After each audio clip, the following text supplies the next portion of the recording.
Sound production.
Sound production.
Sound production.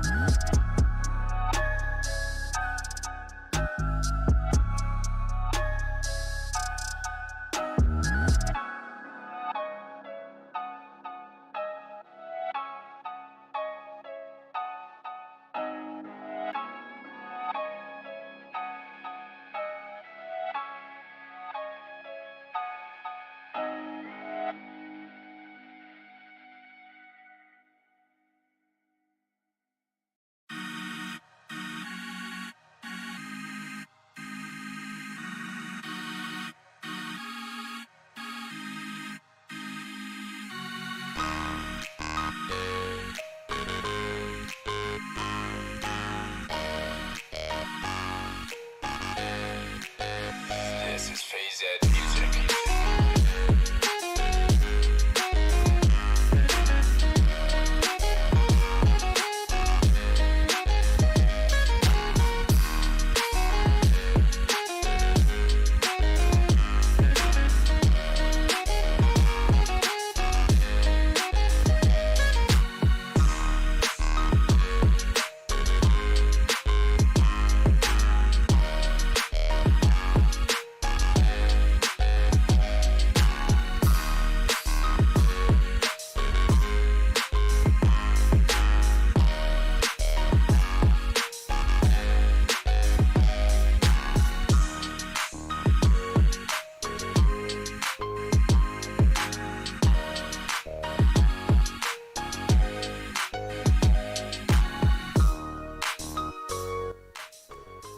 Yes. What's going on, family? What's going on, guys? Welcome to today's session with your boy Abel and the Prophet Society Familia.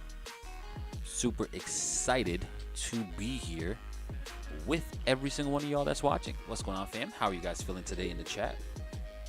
If you guys are with me this AM, this morning, this afternoon, depending on where you guys are tuning in from, go ahead and drop those locations in the chat. Go ahead and drop those locations in the Chizzy chat, family, as we go ahead and get started for this New York session stream. Once again, super excited to be here with every single one of y'all. I know I'm feeling absolutely phenomenal. I see we got Charleston in the building. Town Cali in the building. Shout out to that boy Silver Surfer in the building. Tammy, what's going on, brother? Oh, brother Joseph. What's going on, brother Joseph? Good to see you in the chat as well. All right, we got Cody in the house. What's good, Cody? How you feeling, my brother? We got Devin in the building. Shout out to Mr. Devin. Michigan, stand up. Let's see.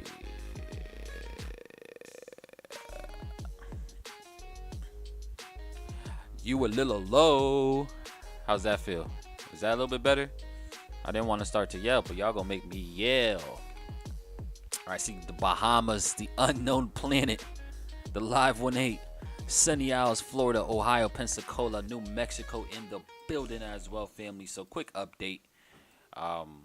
Yeah, so I ended up taking this trade with you guys, or I ended up taking it in my damn stuff. I don't know if you guys follow suit, but just a quick update, guys. I did take this trade yesterday, right? Like right after our stream, after the Fed's funds rate, after the FOMC and all that good stuff that we, were on stream for about an hour and a half yesterday, just analyzing the data. I did take this short here on Euro. I literally had a crazy entry all the way up at these highs and closed out right down here at these lows, right? So this was an absolute banger of a setup that I did end up taking, literally telling you guys yesterday that I was still going to take a chance at it, just because I didn't really buy into the fact that we were going to go completely bullish for the euro, at least not as of yet. All right, so I was pretty much calling the pump fake here, as this ended up creating these highs. And yeah, it absolutely played out really good for me, right? I ended up catching around 70 pips, and even on a low risk setup, low risk trade, guys, I ended up making a pretty good amount either way.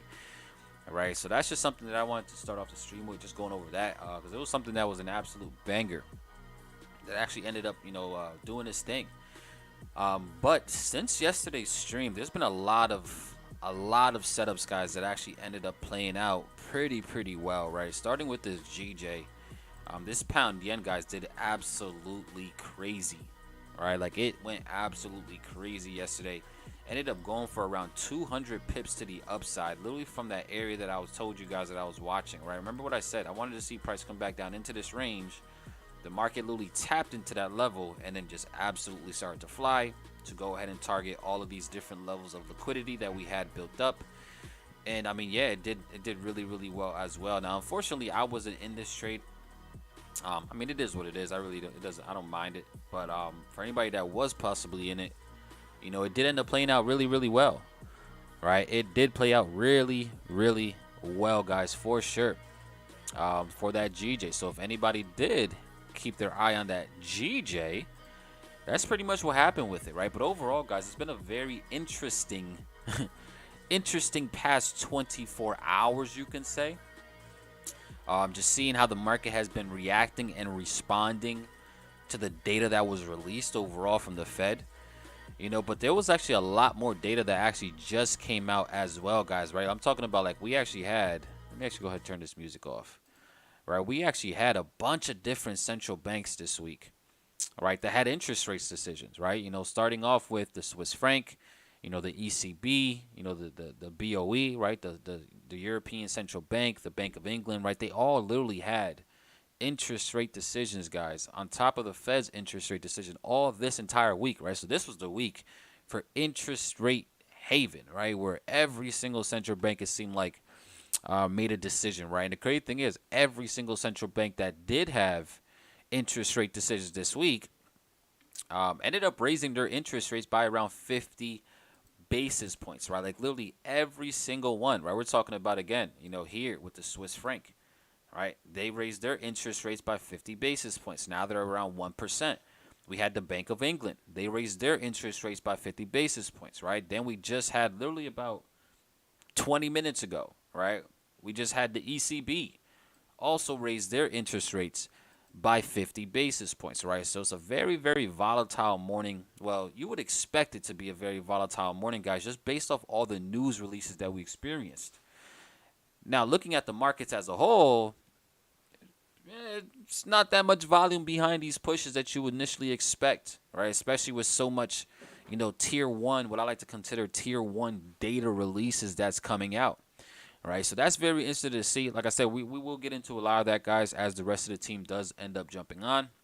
Get into these type of discussions, give you guys our inputs as to what we believe can actually come from a lot of these different releases, if anything, right? But we also just had, literally 6 minutes ago, retail sales come out, right? Initial jobless claims. So yeah, it's been a very, very, very interesting week, to say the least. Okay. Now, just to go over the interest, or not the interest rate, guys, but the data that just came out for over here in the U.S. with retail sales, their retail sales actually did come out lower, which is actually looked at as a positive thing right now, especially if the main goal is still to try to combat inflation. Then we do want to see this, right? We want to see retail sales dropping. Okay, we want to see people doing less spending. Okay, because that means that interest rates going up is causing demand to get erased, right? The demand for a lot of goods and services, guys, is clearly starting to go lower and lower, and that's a positive thing, right? Especially if your main objective is to fight inflation, then this is traditionally what we want to see, right? We want to see these numbers continuously come out lower and lower, right? So that we can have a little bit of a hope, a little bit of a, positive data to come out. Now, we also did have our initial jobless claims that came out around 211,000, which is interesting to see. But overall, guys, it's just been a very, very, very interesting morning so far, with a lot of news, a lot of data coming out. And it's not even finished yet, right? We still also have, the ECB press conference that's going to follow, the actual, deposit facility rate, right? The lending facility rate as well for the euro itself. So yeah, it's been a lot of data, a lot of information. It's going to be interesting to see how the market does react and respond to this, right? But as of right now, right, just looking at a bunch of these different pairs, like, we're not really seeing too crazy of a reaction, right? And it could be just the fact that a lot of these, 50 basis point rate hikes were already being priced into the markets, because it's not a surprise, right? Like, it's not a surprise, guys, that they're raising rates. It's not a surprise that a lot of these central banks are even raising rates by 50 basis points, right? It's not a surprise. And that could be a reason why we're not seeing as much volume or as aggressive as a push as you may expect off of those type of data releases, right? Like, the euro really didn't do much, right? We seen this little initial spike up, but this is only like a 20 pip spike. That's nothing, right? The pound itself came out around 7 o'clock Eastern, right? We seen a little sell off, right? That was around maybe a 30 to 40 pip sell off, but overall we haven't gone nowhere, right? We're still stuck inside of these ranges overall. So like I said, there's been a lot of data that came out, but nothing crazy, right? Nothing crazy that's causing the markets, guys, to go insane. But there was actually an article that I was just reading. It's actually pretty interesting, right? There's actually two articles that I was just reading. Just one on the Bank of England and what they actually did, which that one is it's whatever, right? But I think one of the most interesting things here, guys, is more so about the ECB, right? The euro itself, right? And not necessarily about the 50 basis points, but what they're planning to do in terms of QT, right? Quantitative tightening, right? They actually are now saying, and we can read this article really, really quickly, right? Because it does break down pretty much what I'm saying, right? So expectations of a 50 basis point hike, we're pretty much locked in, right? That's no surprise there at all from the ECB's decision today. But, and this is the interesting part, right, that we could really break down. And, let me see who's actually on. So we do got the boy Skaggs in the building. We do got the boy Ray. I appreciate y'all for jumping on for sure.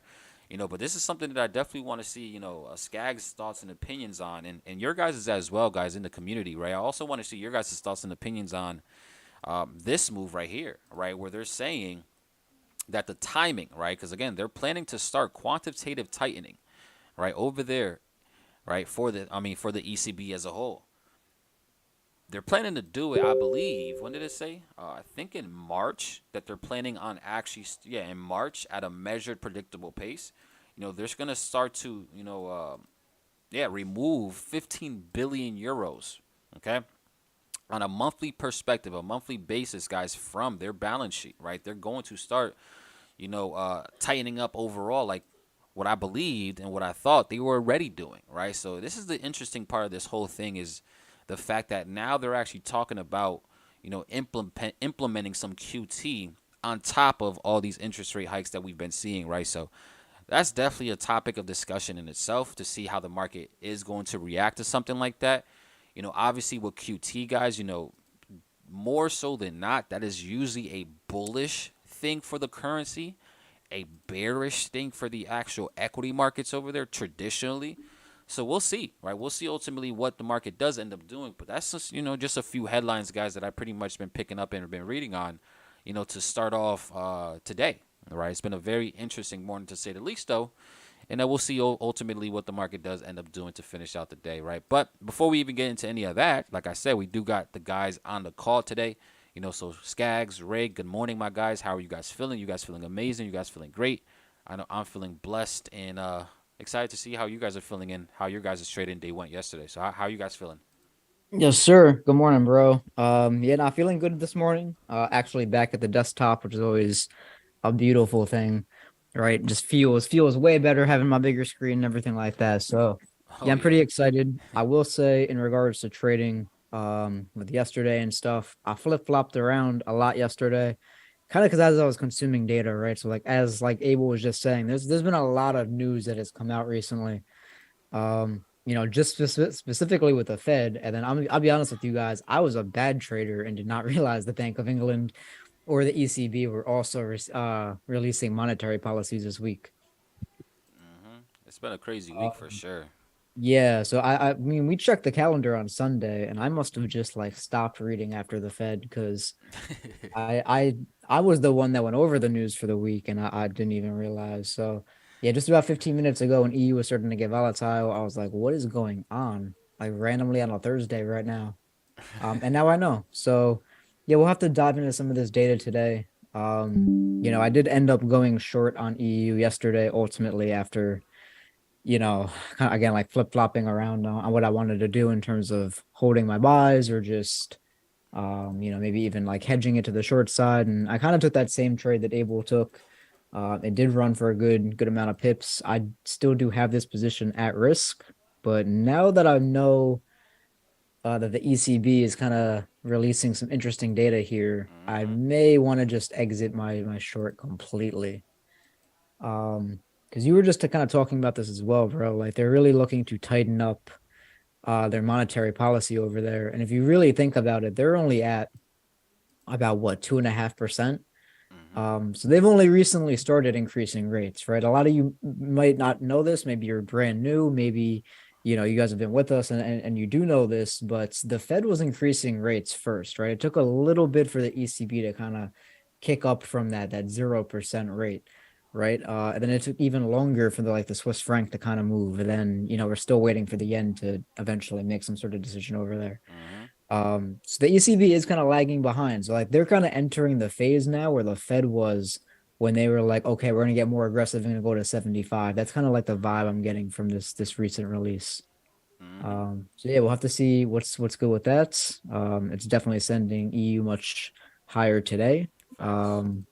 And it seems like I'm gonna have maybe I mean, if they get aggressive, bro, my swing trade's gonna go for a good 1,500. This might be like my all-time record in terms of foreign currency swing trade and pips. Like it's competing with UJ right now. UJ was 1,100. So if this goes much further, it's gonna be Bro, interesting. that is just insane, bro. How the patience and discipline you have to hold a trade for Yeah, but months.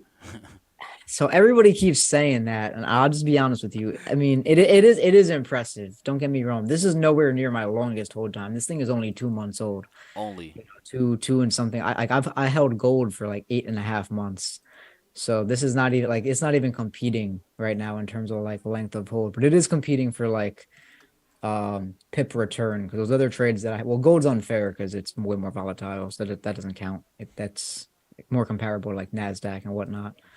But yeah, nonetheless, He said only it though. seems like the ECB is gonna give some strength to this, and I would urge you guys to look at like the euro. Yeah. Not immediately today, right? I still think we can pull back, get a little bit nicer demand area to go like super long on it, but Hmm. I do think this thing will probably run for like 111, 112, Yeah. ultimately. Yeah, I mean, even now, especially with the data that just came out, right? Because again, now they're actually talking about QT, right? That is going to be extremely, extremely bearish equities over there, guys, which is bullish. the actual fiat currency, right? The euro itself, right? So yeah, I wouldn't be surprised if we did see this thing start to push up higher for sure now.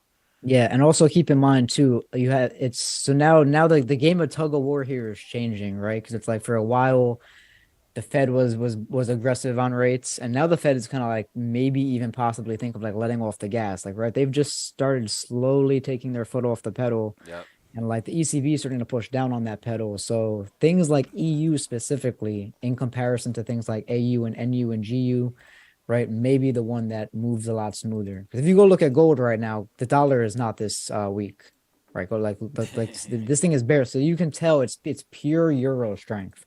Yeah, So literally, look at this. Every other thing is really not even yeah, moving. so see, this is how you guys can like this is and it's because the ECB very specifically is getting on the gas. So Hmm. like you might see like good short opportunities and like GU and stuff like that, but expect EU to, you Yep. know, be stronger on the other side. And it's interesting too, because again, the pound also did raise their rates, right? So why isn't the pound following suit with the euro? Because did they change their expectation? The ECB changed their future expectations. So Exactly. it's the rumor. Exactly, So right? So there's just a lot more data that's getting released now that's influencing these currencies. And that's why I love the fact that we always come on here and talk about the data, right? Because the data is changing, right? The data is going to constantly change, guys. Like, yeah, there's times where we can have some long term ideas and perspectives, but just like Jerome Powell said, in the thing yesterday, he said, listen, we're going to take it meeting by meeting. We're not trying to get ahead of ourselves now because he knows that the data is constantly changing. And as forex traders, we have to be aware of that, right? Especially if you just want to, take fundamentals a lot more seriously, because they could really give you a good step ahead of everybody else for sure. So interesting data for sure, right? But it's funny. Let's see what we got in the chat though. How you guys feeling in the chat, man? And Ray, bro, I know you're on the chat with us too, Ray. So whenever you want, my brother, definitely go ahead and say what's up to the family. I always like to get Ray first too, because Ray's always the one ready to pull the trigger on some ideas too. Like every morning, he's ready to pull some trades, if not already in some trades. So if you do have anything as well, bro, that you want analyzed really, really quickly, by all means, tell me to shut up and do your thing, because for the most part, we're just going over the data right now, right? I don't really have nothing in terms of trades that I'm interested in.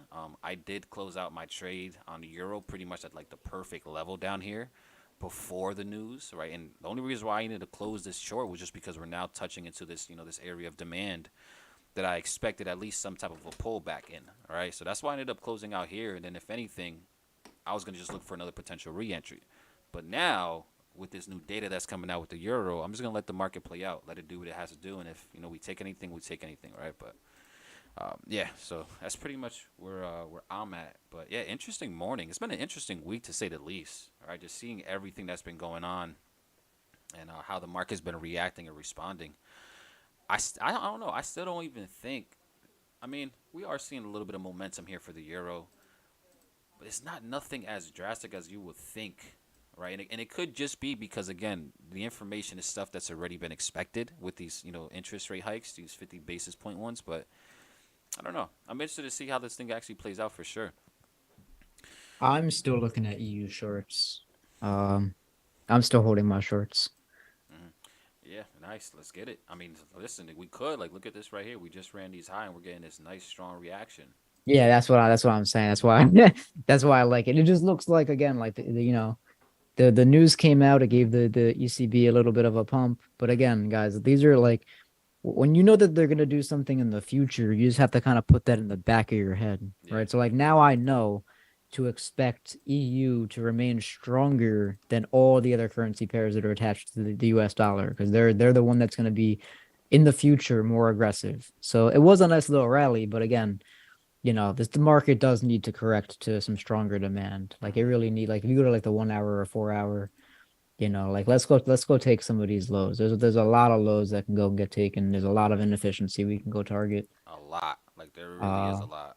yeah, so a logical pullback is necessary. And then once that news begins to kick in and that pullback's there and it's all at a discount, then we can start striking and look for those higher targets. But yeah, for 100%. right now, like let's go retest 104 or something.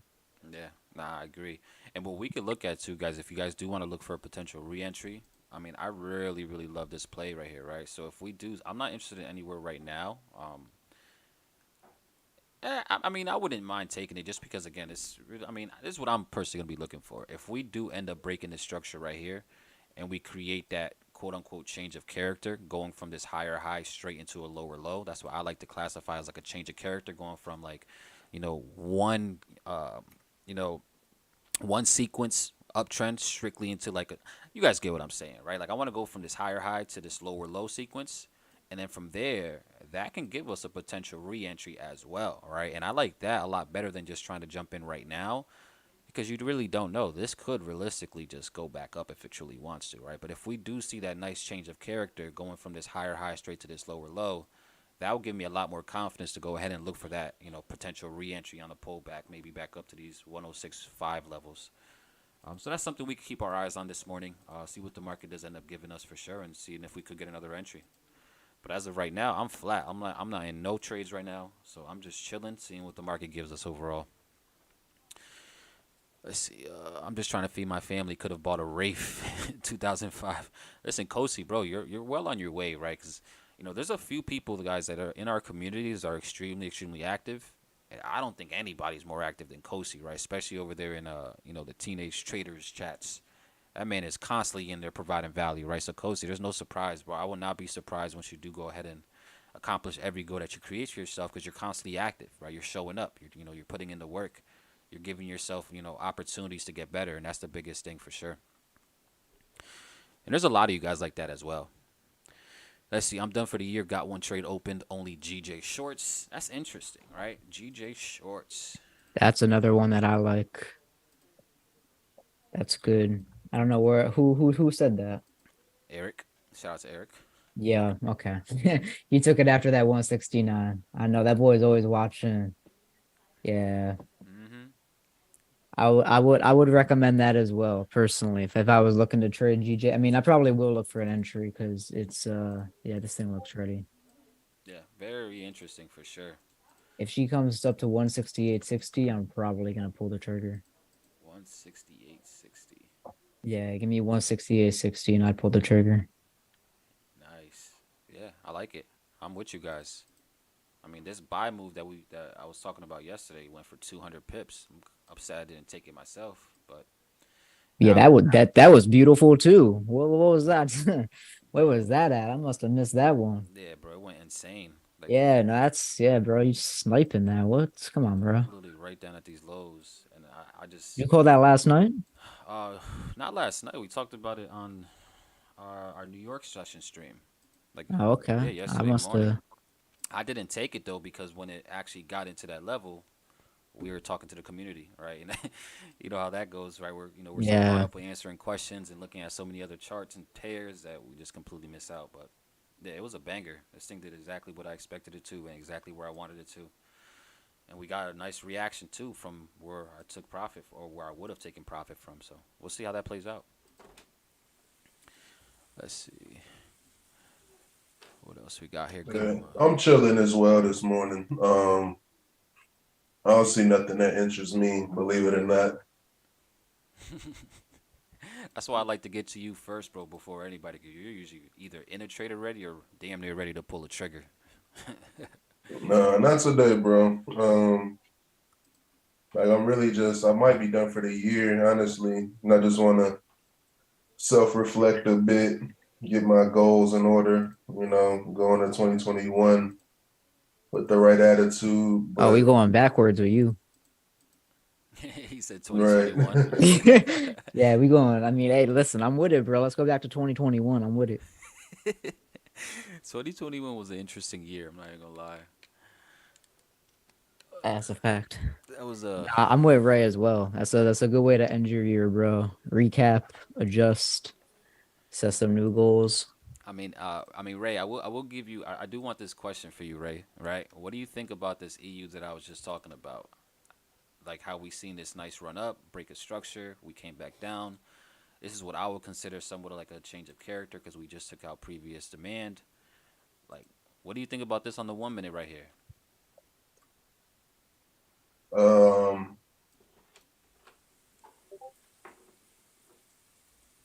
Well, I mean, considering you did take those highs, it does make it a lot more probable. The lows don't look very aggressive in my opinion, so I could see it. You gotta you have highs that are sweeping and lows that are creating. So I mean, I would probably take it, but I just don't like EU personally. But it looks solid to me. What happened And to I mean, you? at the end of the day, as long as the setup is there, I mean, win or lose, I mean, it is what it is. So, because I mean, if you take it 9 times, if say you take it 5 times and you lose 4 times, you'll still make money on the fifth time, and that's just what it is for me. So Hmm. I don't even get too deep into wondering what's gonna happen anymore because I feel like when I do that, I talk myself out of positions at times, and I talk myself out of opportunities Hmm. that are staring me right in the face sometimes. So I mean, you got a sweep of liquidity, multiple levels of liquidity. Hmm. Then you got a break of structure. And now you take a lower high opportunity targeting the weak lows. So I feel like you should just take it, not even really think about it too much, in my opinion. So yeah, I would take it in that little area imbalance, Yep. you know, target the lows. That's what I would do. Hmm. Yeah, I think it looks interesting for sure.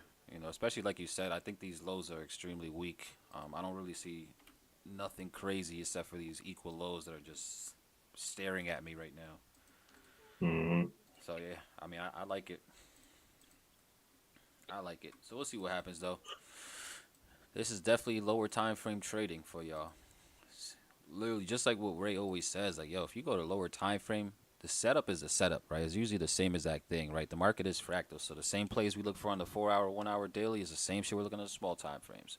You just got to be aware of where you're actually going to be taking these setups on the smaller time frames, right? Make sure you are taking trades at these extreme levels or swipes of these extreme levels. And then, yeah, just take the trade and deal with the consequences. Something like this, though, I mean, I'll probably end up taking this for sure if we're able to come out here just because, again, the risk is going to be literally 0.5% to potentially make 3.5%, 4% because it's a 7.5 to 1 risk reward. I would do that all day long, no questions asked, like at all, right? So, yeah, I think I'm going to be taking a shot at this for sure. And I just made a bag already on EU overnight. So I'm comfortable risking some of the profits that I already made for something like this that could potentially make me some more. Yeah, I was just about to ask you that because I saw it on Instagram. I I was made say a you booked profits this morning, right? yeah, I made a stupid I bag see I today. see you exercise the golden rule of if it's good enough for a screenshot, it's good enough to take. 100%. Great thing Love that is, rule. like as soon as I, as This soon is as I, as soon as I the took the best rule. screenshot itself, I'm like, yo, hold on, we're already at these lows anyways. Right? There's probably gonna be some demand. I already took my screenshot. Let me go ahead and just close it out. Yeah, for those of you guys that share your stuff on social media, for screenshot your stuff for any reason for that matter, because some people just do it for documentation purposes. But if it's good enough for a screenshot, it's usually good enough to scale some profits off of. It's the same thing. It's like you've said you're happy with the trade in like some sort of way, Yep.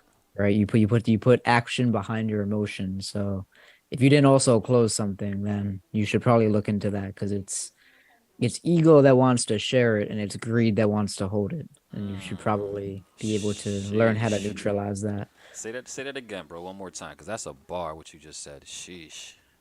Yeah, I mean it's ego that wants to, screenshot the trade and then it's greed that wants you to hold it.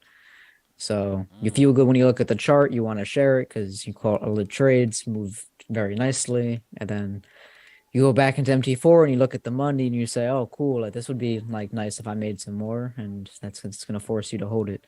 Now, obviously, just because you screenshot it doesn't mean you have to close everything. There's again, you use your systematic rules for exiting your trade. Like I never close my trade fully right away. I always book 30% first, especially if my targets are higher. If it's at like a final target, then great, because obviously there's times where I've shared a bunch of screenshots and the trades are still open as they develop. But I can tell you I've also taken profits off those trades. So Mm. again, exercise, your trading plan, scaling in, scaling out rules. But if you're screenshotting it more times than not, you should also close it. Mm. That's such a bar. Don't let that go over your guys' head, family. Please don't, cause that is such a freaking bar. But let's see what else we got in the chat. I see we have somebody that passed a challenge today in the chat. Shout out to Michael. Let's go, Michael. Let's go. Everybody, go ahead Let me and guess. Let me get some congrats, some fire emojis in the chat for this boy, Michael. yeah, man. Listen, celebrate Michael as if you're the one that just passed, your funded trading account, right? Or if you just made a bag, right? Let's celebrate each other, Okay. family, as if it's us the one that just accomplished that, because that is a big deal, right? I truly believe whatever you celebrate, you attract into your own life, right? So let's definitely go ahead and show him some love. Let's just keep that practice, for sure. But let's see what else we got here. Eric wants your opinion on GJ. 163. Hell yeah, I want coffee. Definitely want some coffee. The regular, baby. 163. I'll take a coffee too. Skag said he wants one too. She said she got you virtually. At that. She said meet her in the metaverse. But let's go. Let's see. 163 is my target. I know it might sound crazy, but I do see potential to place trade and logged out of the account. I love that you placed the trade and logged out. That's definitely a Skags type of rule. Just place the trade and log out. Yes, sir. I love it. I love it. That is exactly what I would do. I would say though, if your target's 163, bro, you might as well just join me in the journey to 150. Let's see. If we go to the end of 163, we're gonna break it at 150. Bank of Japan about to get in action January. I haven't even been looking into much about the Bank of Japan, so you could be right. I haven't done that much research on it. I don't know if you have, Skag, if you've been keeping up with them, but I pretty much gave up watching. No, but I've been saying for 6 to 9 months that in 6 to 9 months to expect a change. So I haven't kept up with it, but I guess we could do some research this weekend, and then we'll come back to you next week with what I find. Yeah, I mean, Eric, if you got any data too, let us know in the chat for sure, bro. Yeah, share it in the community and stuff, please. Like anytime you guys get news links, I'm about to have the messaging system back up so we could drop, stuff like that sooner. But yeah, feel free to share those articles. Some people share some good videos back there. Yeah, anything up to date, family, because obviously, there's a lot of central banks. We can't be on top of everybody all the time. I mean, you could be, but then you don't have your time freedom. So Facts. And one thing I will not do is follow a bank that's clearly still behind the curve. That's why I haven't been keeping up with Japan, right? Because they haven't shown nothing that's saying that they wanted to change up what they've been doing. Now, obviously, we know it's gonna happen, but I haven't been focused on them too much at all, right? But yeah, if you do have any data, Eric, by all means, for sure, drop it. Let us know, and we'll take a look at it and give you our thoughts. But let's see what else we got. I mean, Skags, do you have anything else you want to take a look at, or is it just pretty much playing this EU? Let's see. And EU is actually making its way back up as well, family. All right, up into that area that I'm interested in.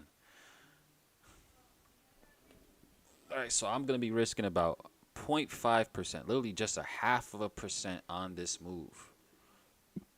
I want you guys to listen closely. For all you degenerates that are getting ready to risk your whole account, I'm only risking 0.5%. Okay, 0.5%, nothing crazy.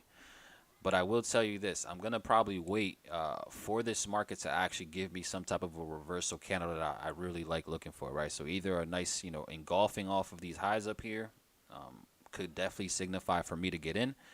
But I want to wait for a little bit of confirmation in terms of just now candlestick, right? I got my structure confirmation. I think this is a big thing you guys have to learn too, guys, right? Like there's different various confirmations you guys can have, right? We can have fundamental confirmations, and then we can also have technical based confirmations, right? But even inside of the technical based confirmation, you can have a structure confirmation, and then you can have, a candlestick confirmation for your entries, right? So that's just something to keep in mind. But, once we get this rejection, I'm looking for mainly either a pin bar or some type of an engulfing reaction for me to go ahead and get involved. If I do not see either the strong pin bar that leaves a huge wick up here or the engulfing, then I probably won't get in. All right. But that's what I would be looking for in order for me to go ahead and pull this trigger.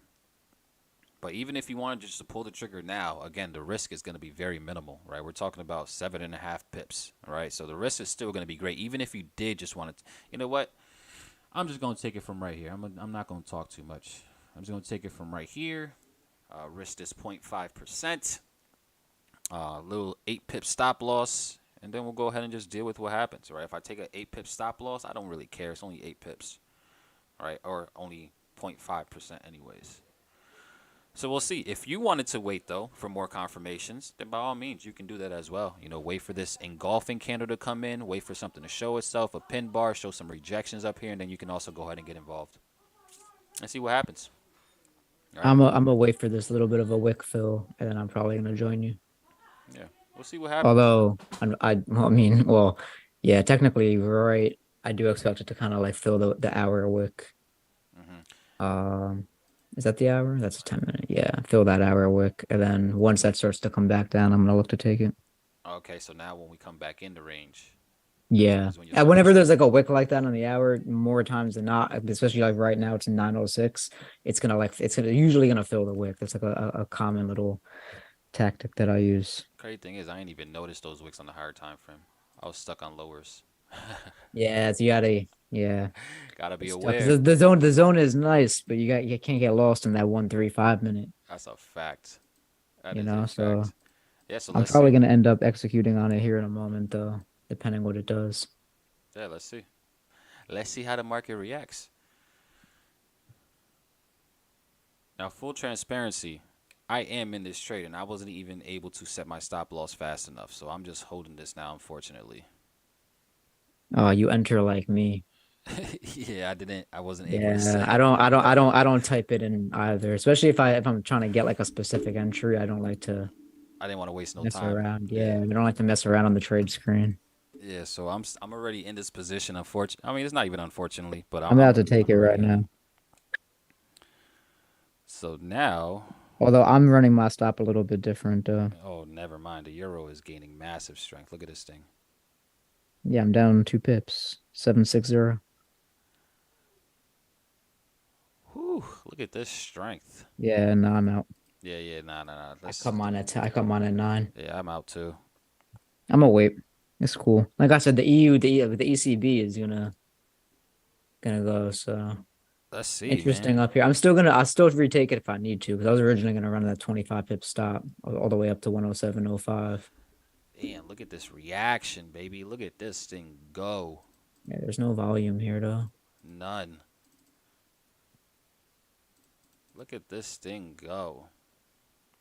Now, the question is, at the top of this range that I have here, this little channel, is it possible for it to react off of here? You know what's crazy? Only if it closes back below 106.77 would I take it. You know where I was telling you about yesterday too, Skaz? See, I'm still in my other shorts though, so it's like I don't want to add more risk up here. Yeah, like the level that I told you last night as well when we were talking about this, this can also very Yeah, well no, still I just fill. it's not out yet. Yeah, it's 10 pips from my stop loss. So the positions that I took yesterday, I'm gonna hijack the screen real quick, just so everybody. Positions that I took yesterday over here that I never went break even on. These are the positions. So this is my out level at 107.05. So again, we'll see how we react right above the highs here. But I'm not gonna play with this any longer. I still have my long-term buys from down here. So there's really no reason for me to continue chasing shorts. So if it blows past this, that's all excess profit for me. But my hedge positions that I took yesterday are more or less like 2 minutes away from getting taken out. Let's see. Interesting though, like the volume is starting to uptick now, so Bro, I fully like expect this to crazy. kind of stop out. Yeah, and now it's upticking. Look at the dollar itself too. The dollar's collapsing, which is causing a lot of these other pairs as well to start moving. Oh, is that what it is too? Yeah, like the pound is starting to move. Is the DXY falling? Yeah, cool, perfect. Send it, baby. Let's go for 108 today. Yeah, let's see how the market plays out, family. This is interesting, seeing all this volume at 9 Hold o'clock. on, that actually I have to check Nasdaq now because Nas I am still short on.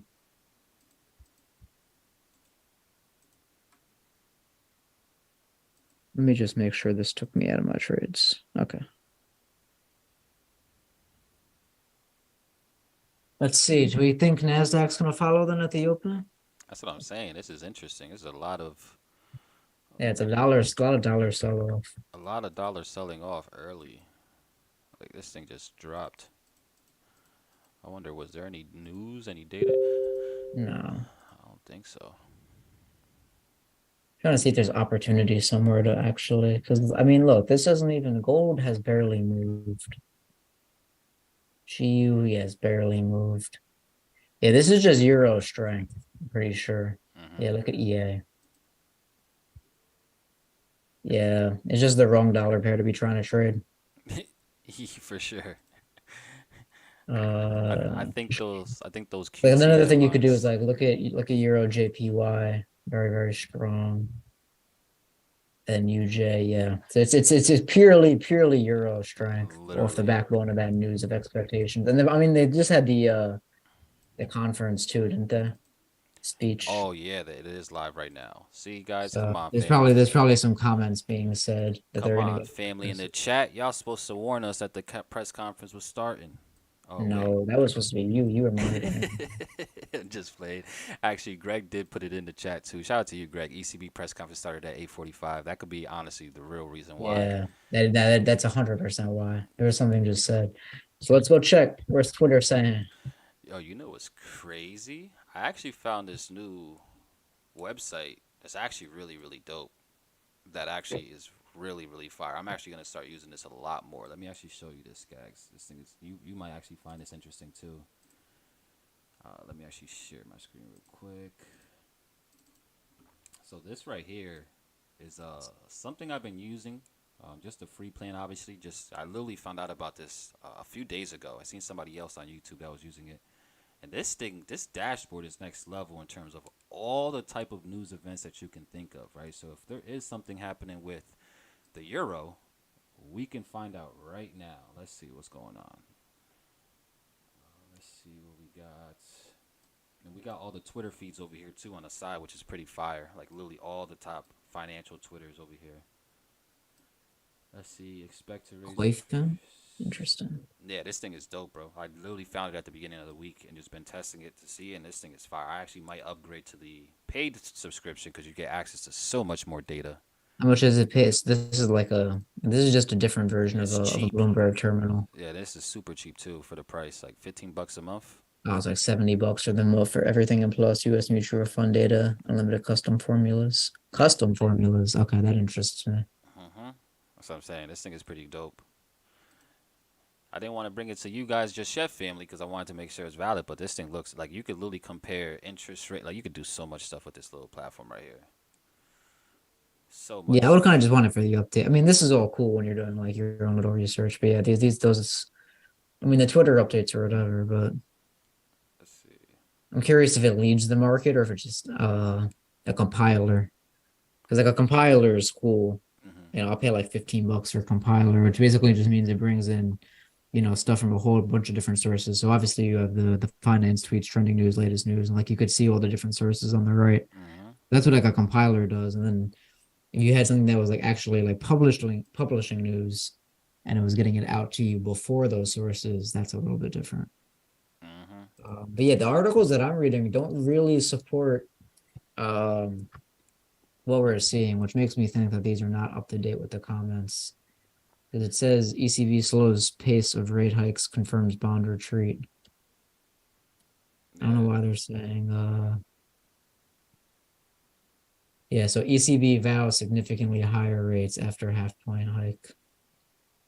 Significantly higher It's rates. the key words in what he's saying. Yeah, Significantly. significantly. That's what's driving this euro's strength. Literally. Good, send it, baby. I gotta go remove my 107.50 TP. Hold on. Let's see. See, now we're also getting into a very interesting My level of TP. structure as well for the euro. Like this is the level I was telling you about yesterday, Skags, like the 1.0725. That I thought that there's still a very good chance to go up to those levels. And now we're getting up there. Again, Yeah, this is a highly liquid area.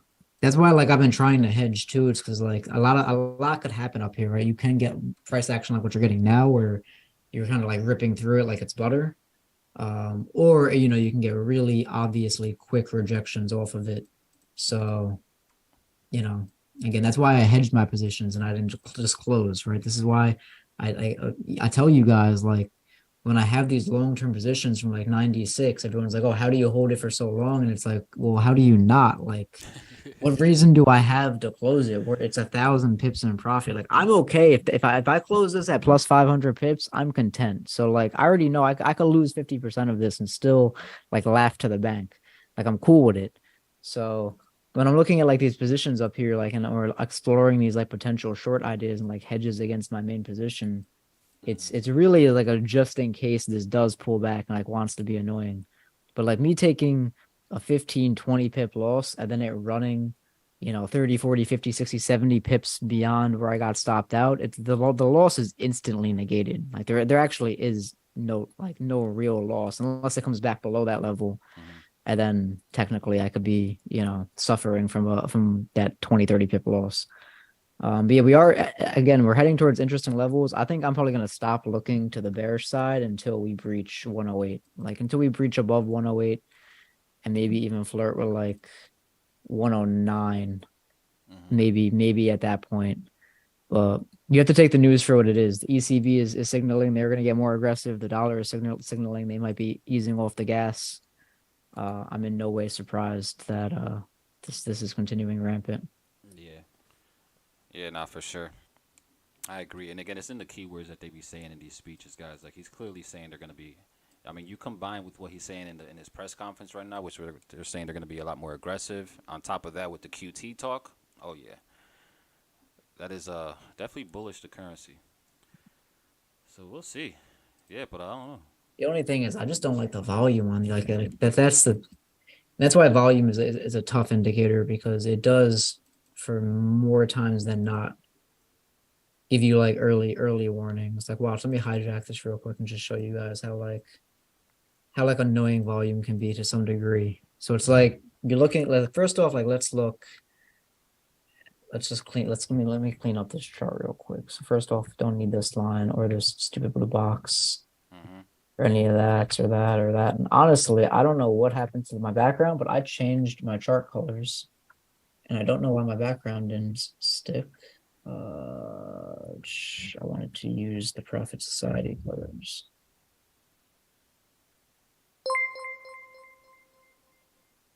Okay, you know what? You guys are just gonna deal with this because I'm not changing the candles too.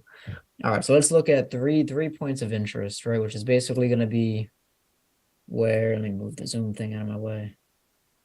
Basically where all the high volume is, right? So this high volume,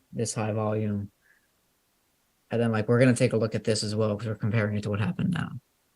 Right. So we just want to look at what point in time this happened. So I'm gonna drop a vertical line to help you guys visualize the volume profile and the candle. Right. So look, you pushed up pretty aggressively here on what was at that point, climactic buying volume, right? So you're pushing very high. You're seeing that the buyers are mostly in control here, and they do remain in control after the fact. So again, you do mostly begin to continue to trend up. So what I'm gonna do is I'm just gonna drop, a line here. So we want to look at what happens every time we kind of come across, these highs. We take a look at the next area where that buy volume came in. Let me just, because I readjusted my chart here. I'm also gonna drop just another vertical line. Right, you could see that a lot of this buying volume came in, at these lows, and it actually did produce a new high. So typically, again, you're getting new highs on high volume.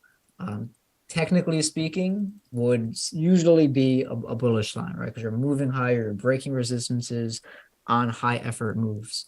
Although we didn't really go anywhere here, right? To just really kind of bring a strong point, like you broke higher on high volume, technically. And you really didn't go anywhere. So it kind of lets you know that, like, okay, there is something happening here where, maybe the buyers are not as strong as they appear. They appear strong in volume, but they're really not making any leaps and bounds in price. Like it came up to this level and then they just barely broke the level. So it lets you know, like, sellers may be, present in the market, right? It doesn't mean that they're in control because the sellers are just nowhere in terms of like the climactic volume, right? There's no high sell volume. There is a little bit here, but that's the news candle, and that got eaten up, so it's invalid.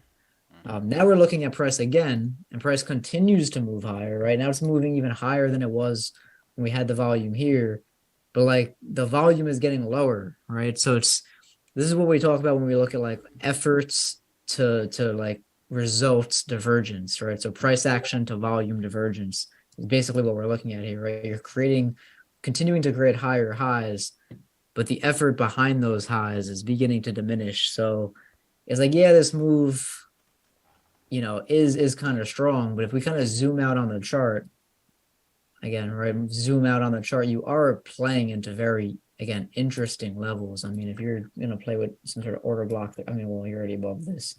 If you play this as like a continuation block like I do, it wiped it a little bit. I could probably manipulate the data, go to a 4 hour and find, some sort of quote unquote candle to play here.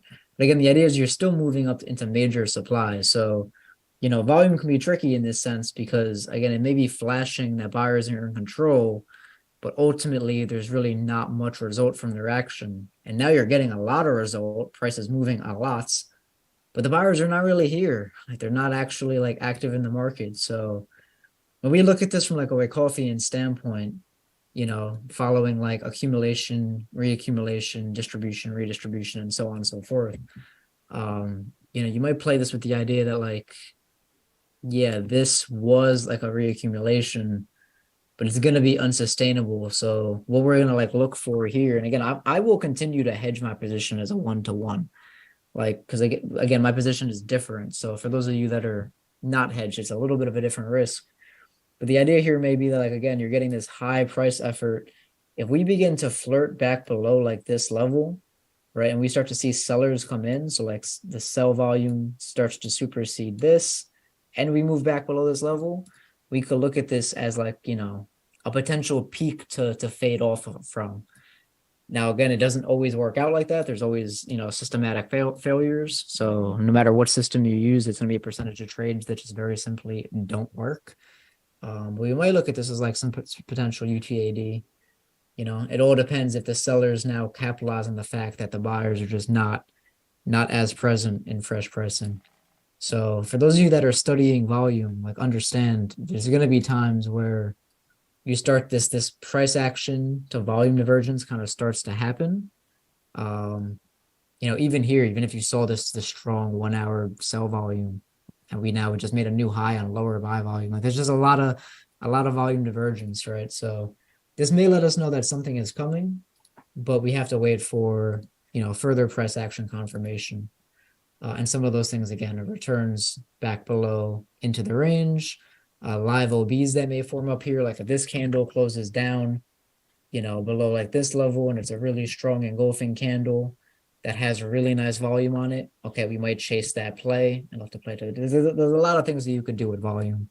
But remember, it's only as up to date as price is. It's as up to date as price is. So as price moves around, new volume comes in. Right? When we were looking at this before, this was pretty low volume, and then more volume came in as it moved up. So remember, this is it's not a leading indicator. It's not a lagging indicator. It's an up to date indicator. So as price moves around, we do have to kind of keep an eye on that. Those are great points. Yeah, let me just check the chat real quick to see. Because let me know if anything I said didn't make sense. So I can go back while we're on the topic. But if you guys are good on that little mini lesson in volume, then we will just move on. Let me see, check the chat here though. Golden profits. Yeah, we do gotta check.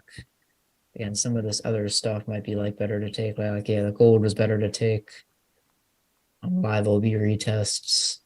But again, like I have no reason to short a lot of this stuff. The only thing I'm concerned about now is the NASDAQ.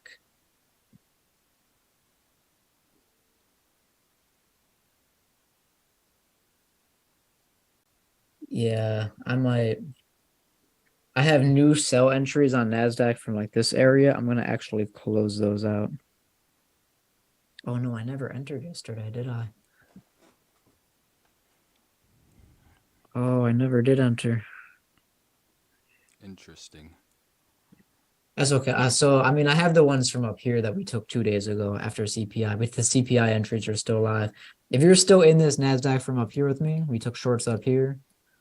What was it on Tuesday after CPI? If you guys are in these, or if you're in the SPX equivalent, I know we were still looking for like 11,400, but if you have not yet booked any partials on it, you have to take partials at this point, because I told you guys over here to take partials, but I would exit at least 50 to 70% of my trade at this point. I'm probably just going to leave this, moving into the holidays. I'm going to wrap up my year. I'm going to take this little bit of a hedge. I'll continue holding along. So yeah, if you are in these shorts from on Tuesday, I would exit upwards of 70% of your position. And I'm about to do that right now myself.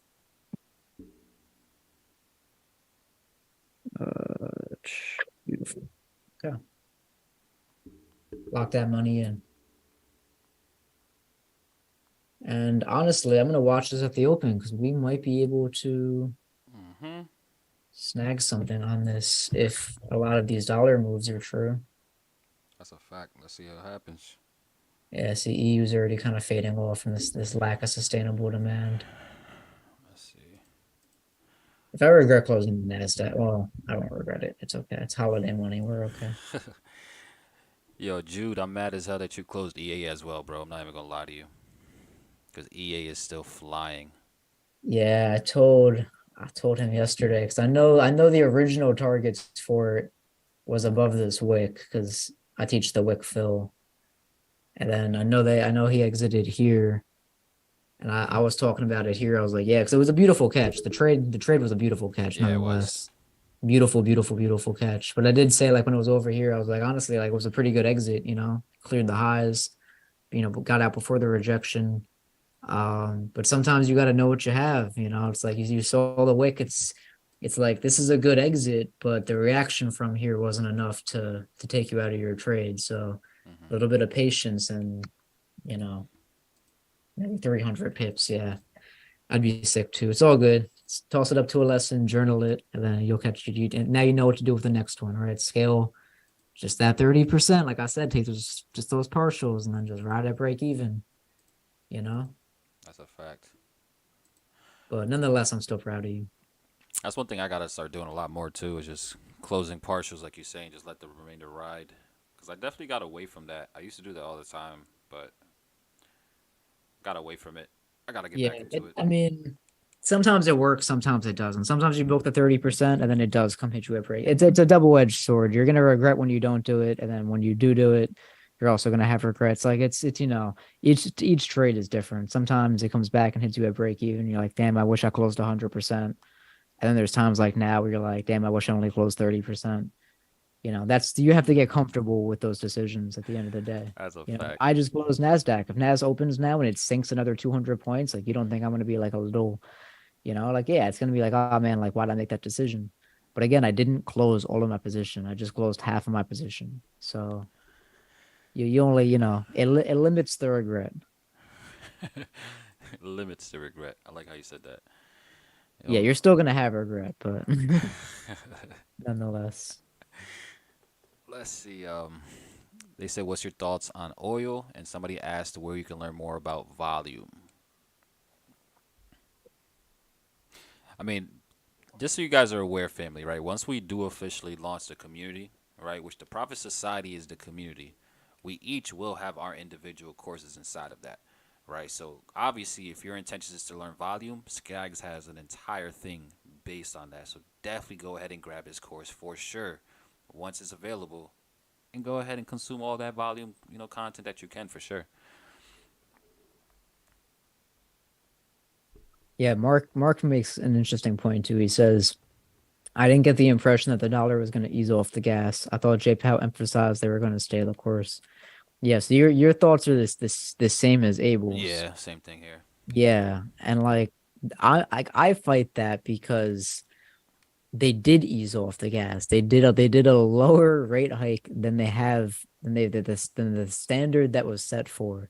Yes, they might increase projections a little bit. They had to give themselves more room though. They didn't have any more room to continue doing 50.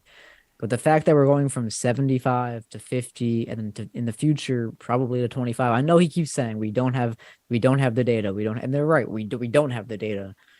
But if you ask me, the data suggests that they can begin to ease into 50, and they'll probably stay at 50 for a few times, right? They'll probably do 50, next time, and then the time after that, they're going to continue to hike those rates. But as long as they don't get more aggressive than the 50 and they don't revert back to the 75, the market is not going to care about those because the market already expected them to go at 5% or a little bit higher than 5%. We've known that. We've known those projections for a long time. So the fact that they only moderately increase those expectations doesn't worry the market, right? Because like when they give you those projections, they're telling you what the rates are going to be in 2023 and 2024. We've known this. Like we've known this for like what's now 8-9 months, maybe a year. So it's like the fact that they're going to go that high doesn't surprise the market, but the fact that they don't really plan on going any higher, and this is and it seems like it's working because CPI is coming down, that allows the market to have a little bit of hope, and you only need a little bit of hope to move, especially when the people that have the hope are some of the bigger and smarter money. So that's just the way I see it. I know textbook wise, you're right, but again, they've left off the gas, and the ECB just said they're going to get on the gas. That little bit of a change is enough to switch the dynamics completely. Yeah, it could be. I think and just to, bring some context as well. I think the what you're saying with let off the gas is gonna be interpreted differently. Because yeah, they did lower rates, but my interpretation of like letting off the gas is them completely stopping in terms of raising rates. Like they just stop, like in general. Yeah, Like yeah. that's my interpretation of letting off the gas. And by the textbook definition, that would be correct. But I think I think this is like, like it's that's not the right way to phrase it. Like I want to say it's like knowledge versus experience, because like knowledge would tell you, yes, that's like the current way, but there's times where the market is deemed as irrational, right? It's doing things against the grain. Yeah. Like that's the area like that I'm dealing in, is like I'm comfortable being against the grain, like against the textbook grain. Again, like I look at it as like a game of tug of war. It's like in a game of tug of war, if you had a 5v5 and they were all equally matched in strength and everybody's pulling at the same time, then yeah, you're probably gonna go nowhere. And that's when rates are steady, rates are all equivalent. And then like you have the USD, which basically just dropped a person, and like not only dropped a person, but it's like they gave it to the ECB. So there's like an exchange of power. So it's like, yeah, the US dollar is still pulling, but the other side is pulling a little bit more. And that little bit is like, as you know, from like games of tug of war, or Hmm. like, Could be the tipping um, point. yeah, any sort of like wrestling, like all you need is a little bit of extra strength. Hmm. It doesn't take much. Yeah, and again, this is, and I love seeing your perspectives, right? And this has been, I mean, ever since we started trading, I've always really appreciated your perspectives because it does bring a lot of context and has helped me out tremendously for sure. Um, and I always respect what you say because your results back it up. I mean, I don't know anybody else that's held a trade for over 1,000 pips. And the reason why you're able to catch those wild trades that you're holding for months at end that's netting 1,000 plus pips is because you are always ahead of the curve. You're always thinking, so much more far ahead than even possibly what the market is even possibly, thinking at the time. And that's just a dope perspective to have at the end of the day. Yeah, it comes with its downsides though, because again, my win rate is lower because of that. Because again, because I'm dealing in like what's more considered like theory, Hmm. because that's what it is. It's all rumor, speculation, and theory. So it's not easy, right? I don't make it. I don't mean to make it look easy. If that's at all how it comes off to some people. Hmm. Um, because it's definitely not, right. My win rates are between 30 and 35%, but again, my risk to reward, as Ray tells you all the time, and Abel even tells you all the time, the risk to reward is everything at the end of the day. And like me delving in theory allows me to get like crazy risk to reward, even on like the highest of time frames. Oh, that's a My fact. YouTube channel is still working. You are watching me on my YouTube channel. This is my YouTube channel. Talk This is that. all of our YouTube channel. Me personally, no, I mean it is working. I could upload to it, but no, I don't actively post anything on it. I'd rather just, not divide your guys' attention. I'd rather just kind of focus here. I know Kyle's got his, so definitely follow him on his. He plans on posting more content. Abel is always live over on his. They do great additional work. But if I did want to go live at any other time, I probably would just focus it here. So yeah, you guys are in the right place for my content. Facts. Uh, let's see. Somebody, Eric wants to know our thoughts on UJ. Can you bring up UJ real quick and let's see what she's looking like. I haven't even looked at UJ yet. Let's see.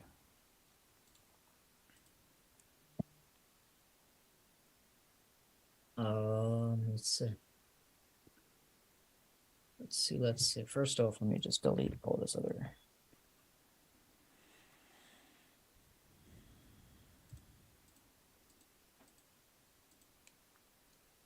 Okay. So this was our Last major distribution, redistribution. We haven't really went anywhere. Let's see, recent liquidity grabs are here. And there's just pent up liquidity here. So yeah. Check marks. To be quite honest with you, this wick is more interesting to me.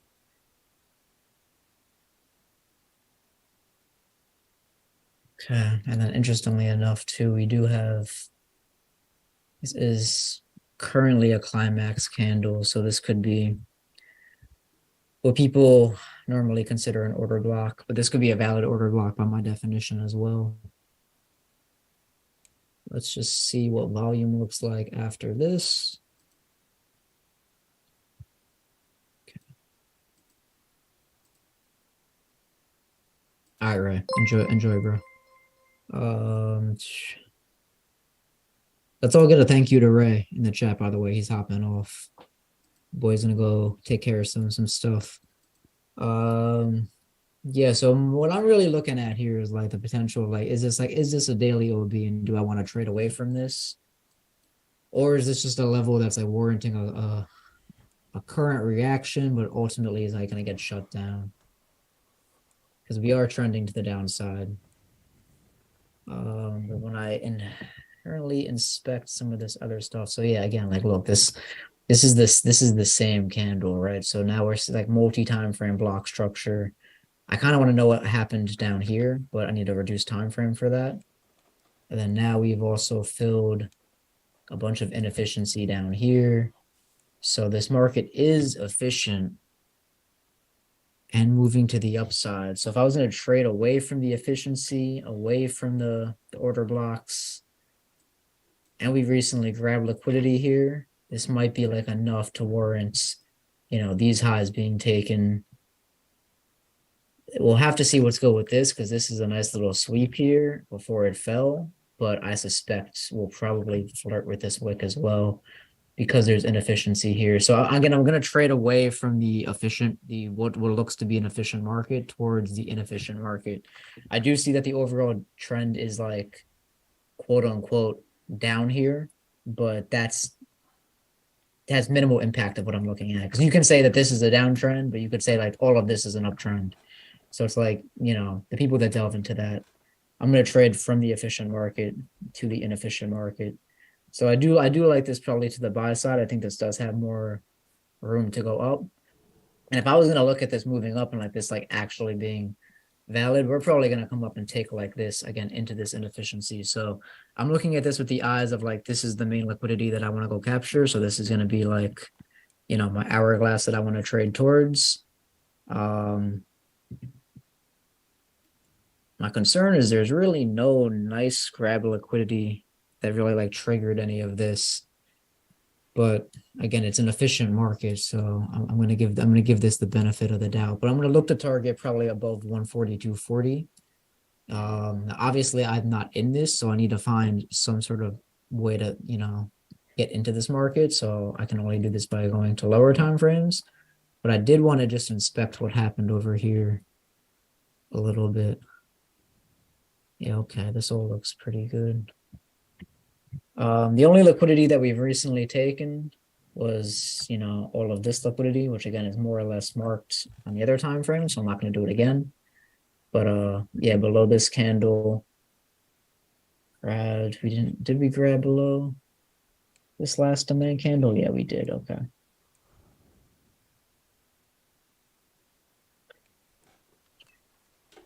5 minutes, see if we have anything here. Yeah, so I mean, it depends if you would want to get into this today. If you were looking to get into this today, the fact that like you reached for this lone candle might be like enough to push you above. If I was gonna say where I would like optimally want to enter the market, and like where I optimally want to enter the market and what the market's gonna give you is not the same thing, right? So when I look at this, like, do I want to really buy here? It's like, yeah, on the 5 minute, it looks like this could produce something. But like in the grand scheme of things, like how much higher than this does that produce, right? So like if the result is that we're just going to trade like this, and then we're just going to continue to build up liquidity here to get taken later, I'm not gonna really worry about chasing this thing today. And that's kind of the feeling that I get with like this kind of low. Like, this is probably at some point in the future gonna get taken anyway. So I probably want to play below all of like this, right? So I'm probably gonna like look for like a sweep below this candle again into some of this, more refined, efficient action. And then I would look to probably just swing it with, my stops below here. So I probably just look at something like a break below here and a close back above, and then run something like this. How many pips am I dealing with here? That's 70 pips. Yeah, it's not really cool. I mean, I would want to monitor it as it comes down here. We could tighten this up. It's all, again, my stop loss. This is like my invalidation stop loss. This is all I can really, assume right now. Realistically, though, as it comes down here and we start to get structure and stuff, that's really what I would base my stop loss off of. So I'd probably tighten this up to be like below here if I got the reaction I wanted. My very specific reaction again would be like a break below here and then a push back above, or like, a live OB or like some sort of like engulfing candle pattern. So I would be able to tighten up the risk a little bit. But the idea is that as we move below this price, I'll be looking inside these little liquidity pockets here for that pattern, and then I'll be looking to issue it long. But even then, even if I'm going to ride out to my main targets anyway, even that 70 pip stop loss is not going to in any way like look bad, right? It's still going to be a 1 to 9, even with a 70 pip stop loss. So even if you're risking 0.5% or 1% on a 70 pip stop, who cares? Like if that's besides the point, right? The risk to reward is still 1 to 9. So if you risk 1% on this, yeah, you might be dealing with a smaller lot size. Like you might not be dropping a standard, you might be dropping something smaller. But at the end of the day, if you lose, it's going to be 1%. And if at the end of the day you win, it's going to be 9%. And I can lose on this trade, 7 times before it, doesn't become worth my while.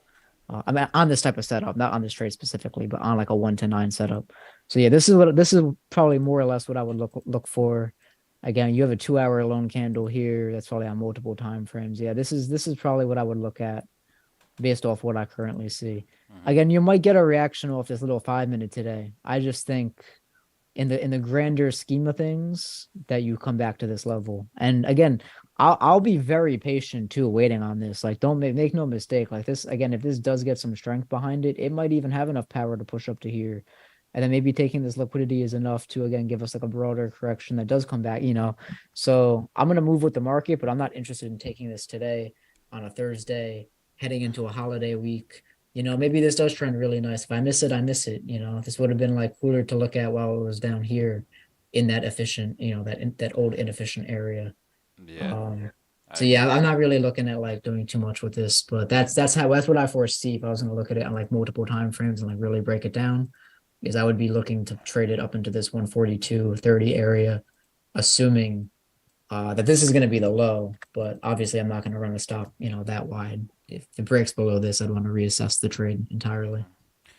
Yeah, and I'm with you. I have no interest in looking for buys at that specific point in the market. I don't want. Yeah, I'm good on that. Yeah, that's I would be chasing the move at that point. I do see the potential because especially since like I do expect like EU to kind of maybe fade off. Like yeah, see this would be again the worst one to try to trade because of that future ECB strength. Like if you are expecting some of these other ones like GU and gold to kind of continue fading off, which gold's not fading off, but nonetheless, UJ would be a decent play. Another thing too is like we didn't fully take this lone candle, which is just like that's like suspect to me because like for me, you would have had to break below this, and this is like you might call it like nitpicking because like really like honestly truly like that's like you can't get much closer than that, So, Listen, but as per my rules, it would have to go below that. I'm fine with nitpicking, especially when we're talking about trading in these markets. Like Yeah. I need to see specific things to the T before I really have full confidence, and that's really Yeah. so. You call it nitpicking or not? Listen, I'm nitpicking, even if I got to Yeah, miss I mean that's the assets. way you should be. Be greedy, not in your lot size, but in your entry techniques and price points. That's a You know, fact. so yeah, I'm just not looking to execute again. Like it's the holiday. Like, we're moving up on the holiday week. Like I'm good. Yeah, word. Yo, Big Ed says he's in a sell on UJ since last night at 136.89. Yeah, I would I mean, if you haven't taken anything off of that, I would expect you to probably get hit at break even if you're at break even. That's a disgusting entry, though, Ed. That was a crazy entry that you got. That's Mr. 80-90%. Let's go, Ed. We definitely need you on one of these streams, man. I want to see how you're able to consistently get 80-90%, bro. Like that really got my attention. And I'm very Yeah, interested. I'm curious what the risk to reward is, because if your risk to reward is anything better than 1 to 2, then you should be very much profitable. Because I mean, at a 90% win rate, you could trade at like a 1 to 1.5 and technically be profitable. So if you're 92% on anything over 1 to 3, that would be, yeah, you're out. You should be on your way to millions at that point. Yeah, no, But yeah, bro. that's I impressive. mean, like definitely wouldn't mind having you on a session. Go over what it looks like, what you like to look for. Because high win rate traders always interest me. That's a Because in my fact. experience, high win rate means lower risk to reward, which is cool. Profitable both ways. So you would be a great example that kind of goes against how we trade. I'd love to have you up here. Yeah, it'll be dope. I just love seeing different. I'm really into like seeing different perspectives in trading. Like I have a high curiosity to see how other successful traders are doing it, to see if there's any little things that I could take from it and either add or just get a little bit more deeper understanding. So I love that. Bro, do you think that has to do with the way that we learn though? Through like trial and error and like learning from, because like that's more or less like how we've come to like how we trade is like like you and I have studied so many things off like YouTube and just like all these different kind of sources over the years. Hmm. And I think that's really what it is. I think just like the fact that we've learned so much from so many people already and we just know how to throw away the stuff that's bad, like really kind of helps with that. Yeah, I mean that could definitely be it. And just the fact that again we are already profitable, we're already doing it too. So I love seeing other traders that are profitable and seeing how they're able to do it. All right, because I know there's thousands of strategies out there to use. There's thousands of different methods out there, and it's not necessarily trying to always even add on to mine. I just have a general curiosity, like, yo, how are you doing it, bro? Because I know it's not easy to be profitable. Like I know it's definitely not an easy thing to do. So I just have that type of curiosity to see, like, yo, all right, how are you doing it? That's dope. Shout out to you. That'll be fire. Things like that. Yeah. You got to be open to the idea that again, your system isn't the only system. You might not like somebody else's system. That doesn't discredit it in any way. Hell no. I think that's one of my best attributes is the fact that I'm always a student, no matter what type of success I see, no matter what results I have. I'm always a student, and that's the biggest downfall for most traders is that they get to a level of success where they stop learning. I can't turn off my brain. I can't stop learning. Like I'm always looking to get better in some way, shape, or fashion. That's just me. That's just how I've always been. Yeah. And I was just reading a post from another profitable trader that I follow on Facebook. And to be honest with you guys, she made a post that's again, this is stuff that Abel and I do as well. But she was like, what she does low key is she is an educator, right? She does teach people trading, but what she also does is she does buy other traders' courses. Like she's like a big student. She like, and not even from this fact of like she's trying to learn how they trade. And Abel and I do this too. Sometimes we buy into people's systems because we want to see their business systems too. It's like, so you gotta be willing to like, dish out some money to learn things, because at the end of the day, if you're structured right and you are on an LLC and the education is for your business and to continue your growth, that is a tax write-off, Hmm. which is beautiful. So, a lot of traders, man, we always continue our education. Always, always, always, always. There's a lot of stuff that I don't know. There's a lot of stuff I learned this year, you That's know? a fact. So I That's a love that. And Eric makes a good point too. He says, not gonna lie, there's a lot of good traders out of the 1,000 that are in the Profit Society. And that's a fact, right? We have 1,000 people in the community, you know. Some people may not be profitable. We have people that are, what I consider, and this is no offense to you guys, this is what I considered myself in this stage, but mediocrely profitable, which means you are profitable, but like not enough to like quite leave your job. Like it's a side gig, like some people discount trading, right? If you just make an extra $1,500, $2,000 a month, that's like, have almost like having another part-time job. So if you're working full time and trading is providing like a part-time income, the combination of the two can be great. So it's like your trading income is not life changing. You're not driving McLarens and Ferraris, and you don't have 5 condos and Tulum and stuff like that. But you're profitable to a point that, again, you're making money at what I call a mediocre level, right? That's what I called when I was profitable and still working at Apple and stuff like that. I referenced to myself like, yeah, I'm profitable, but I'm like mediocrely profitable. Like, it's just like I have my job times too, which again could be a great big help to most people. So yeah, out of the 1,000 people, man, we probably do have, a good percentage of people that are great traders, people that are, profitable, to some degree, and then the people that, are still in kind of that learning stage. So yeah, out of the 1,000, man, I'm sure there's people of all sorts, and I love it. No, that's a fact.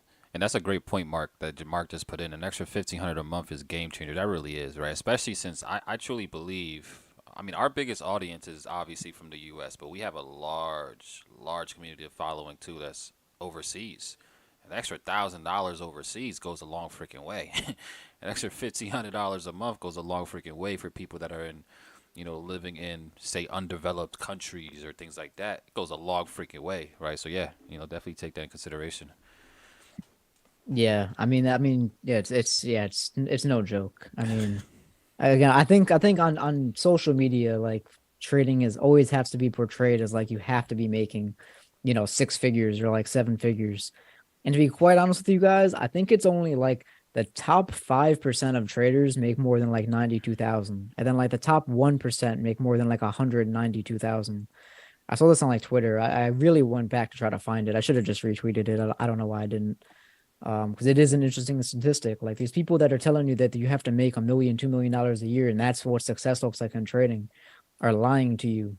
You can be perfectly comfortable making and just an extra 40, 50, 60, 70, 20, whatever it may be, whatever, is relative to your income. The combination of stuff is key, especially when your job is like sustaining you fine. If your job is sustaining you fine and you have a little bit of extra trading income, you could put all that trading income into longer term investments, start building a profit. Like, you could do a lot with just a little bit extra. So yeah, stop shooting for the instant moon. Take it slow, take it gradual, you know? That's a fact. That is a big fact. Yeah. Let's see. We trading like a farmer. I really use all four of y'all strategy. And again, yo, Jude, this is really a testament, bro. Because I know you're in like all of our communities, bro. And that just shows that you're willing to invest into yourself to get the best results. But that's also why you're catching crazy traders like EA and things like that. Is because you're investing into yourself. I was actually watching a podcast earlier today that pretty much just talks about pricing and the numbers and the data around people that spend money on investing and others that don't. And there's a huge advantage, guys, to actually putting, like, having some skin in the game, right? I get a lot of people don't want to invest into education. They don't want to buy courses, this and that. But when you're spending money on a course, especially if it's a higher ticket course, you have a much higher chance of actually taking that course seriously because you have more skin in the game. Right, that's why I'm so big on mentorship, and I'm so big on investing into various mentorships and courses, especially the ones that are a little bit more higher ticket, in the thousands, because now I have more skin in the game. Right, if I'm spending 1,000, 2,000, 3,000 on a course, you best believe I'm going through that entire course 5 times. Right, as opposed to if I'm spending $100 on a course, I might not ever even go through that course just because it's such a smaller fee to get in. Right, so sometimes you gotta pay just to make your commitment a lot more higher in the actual thing that you actually want to get into, right? So that's just a point that I wanted to bring up as well. Just based off of the the podcast that I was watching earlier, it made so much freaking sense. Yeah, and I know traders that do their pricing models like that. I've seen people over the years go from $300 courses to now they offer 3,000, 5,000, because again, one, that they're more in depth, I'm sure, and then two, again, just the value and the commitment level kind of goes up. And I find it the same thing with me, bro. If I have money in something, I'm gonna take it way more serious. Like, I have my mentors, like Lewis Mocker is one of my mentors, bro, and like I drop tons of money on like his stuff, and I'm always willing to kind of put money out there. Yeah, So and one thing too, especially coming from like the course creator's perspective, in order for us to get the most testimonials, right? And I'm just talking about like I'm not having this conversation as if it's just me and Skags, right? But you guys are hearing it too, family, right?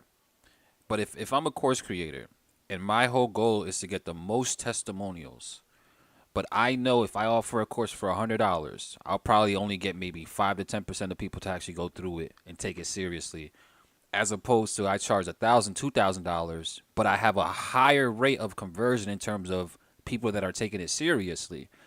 I'll get a lot more testimonials with the higher ticket offer as opposed to the smaller one because I know people are invested more into it. All right. So when you guys look at a lot of these course creators and these content creators and these academies and stuff, and they're charging certain amounts, they're also probably charging a certain amount, not just for them, but also to encourage you guys to actually take this shit seriously. Like it's different perspectives you have to look at for sure.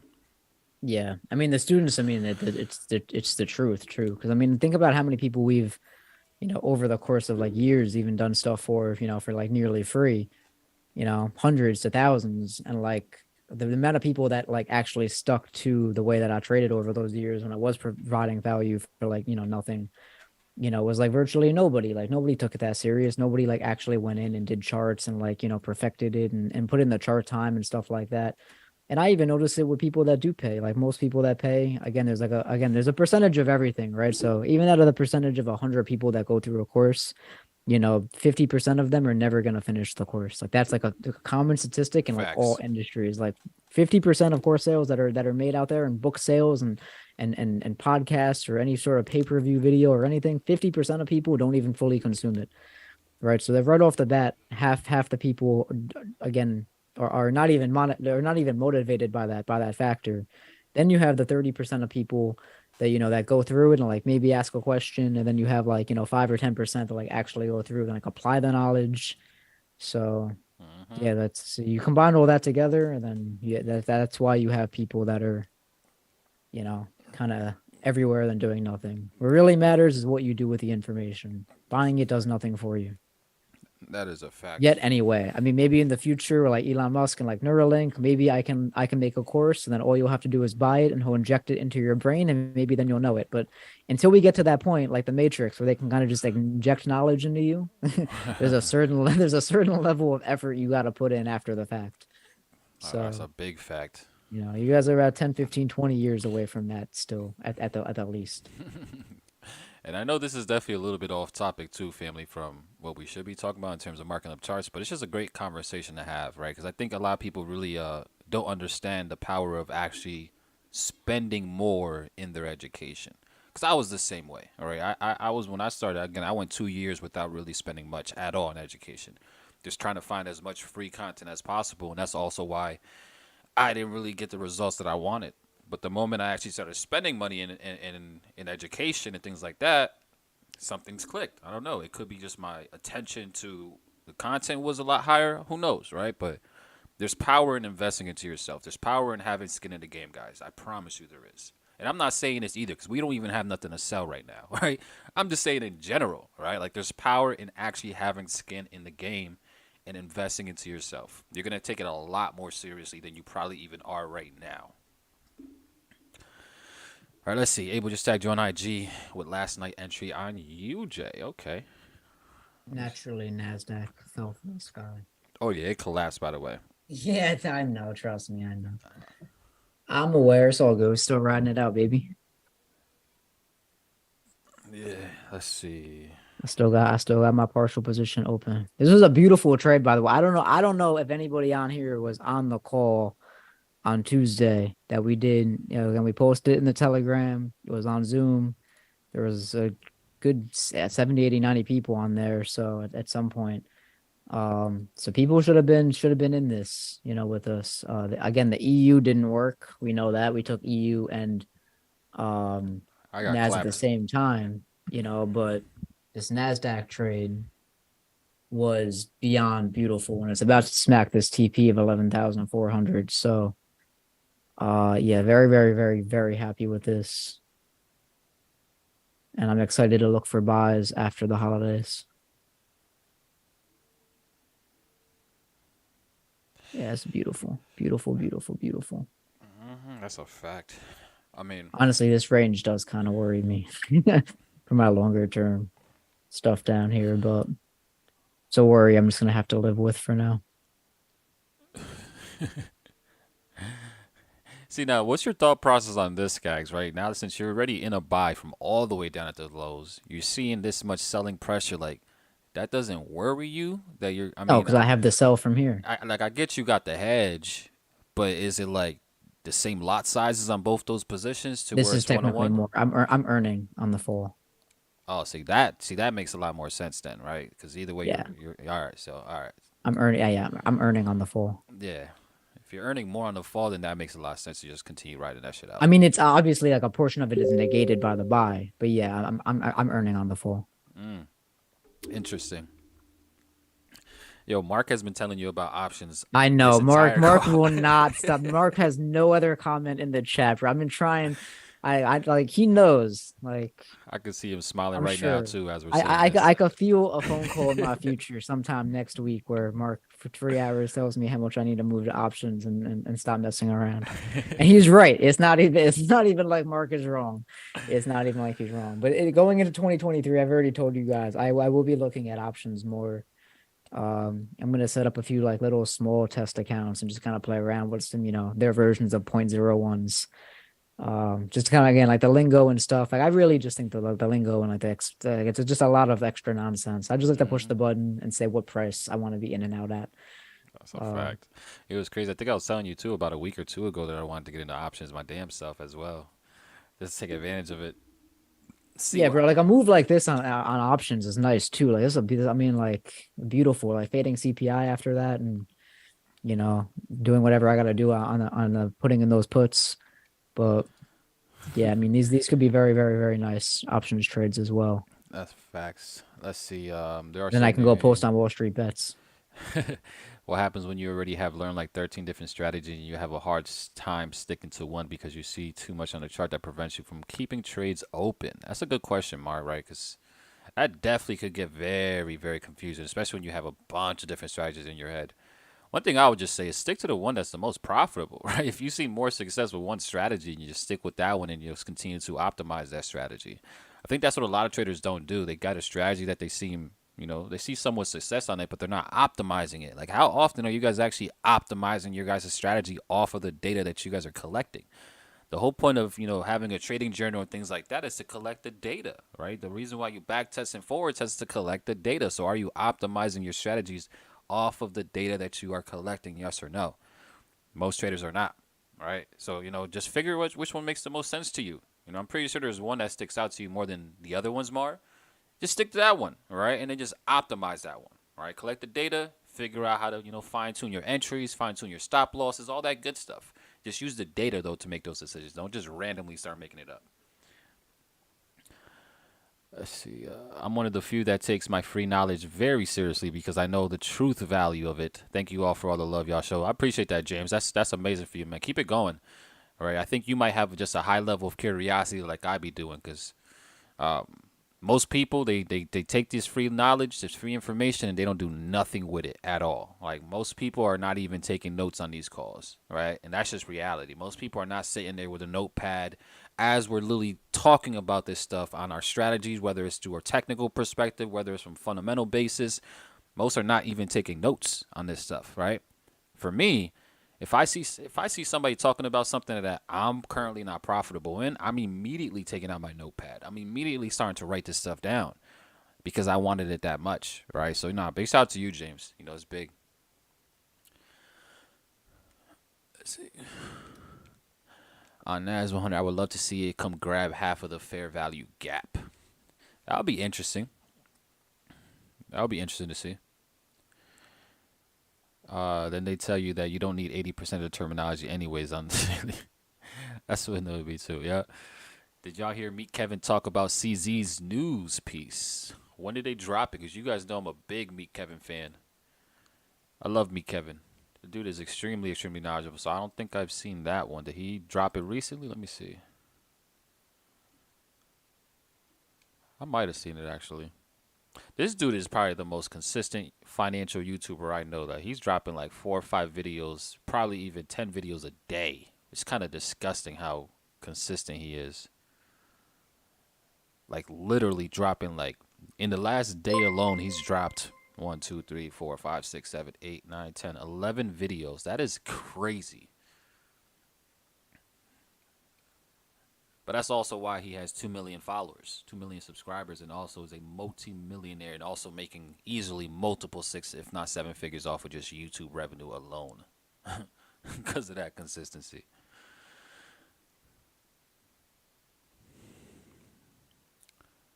Let's see. It just dropped. Yeah, I haven't seen it at all. I have not seen it, but I will look into it though.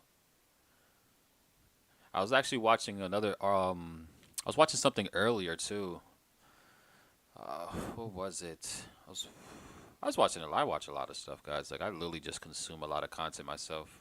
Like as soon as I get off of these live streams, I go into student mode once again. You know, and I start watching a lot of my favorite YouTubers, a lot of my content creators, and just start learning some more.